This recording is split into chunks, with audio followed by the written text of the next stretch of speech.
حرام خوردن به حد عقل شما کم میکند، از دست توانایی شما نیست میکند. برای همون من نمیدونم شما چیکار کرده استودیت. من التماسی که میکنم با شما که فرزنداتون نان حرام نبیارید. برای همین این به حد ضرور است. از همون چیز خودتون با قناعت کنید. من پارتنر قطعی کار میکنید، یک سوم بخرید دیگه 2 سوم نگویید، این اوج حرام شد. اویلک قطعی کار میکنید، همون اویلک با همون شما با همون اویلک که تو 2000 سومانی میتید، همون اویلک خودتون نگیرید، دزدی نکنید. دیدید که مثال شما میتونید که اونجا دزدی کنید یا که یک رقم دیگه کنید هیچ کس نمیبینه؟ نه.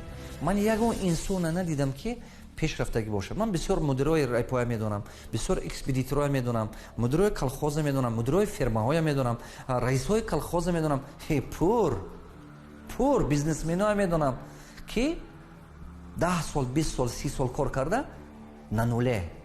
10 سال 20 سال 30 سال 40 سال است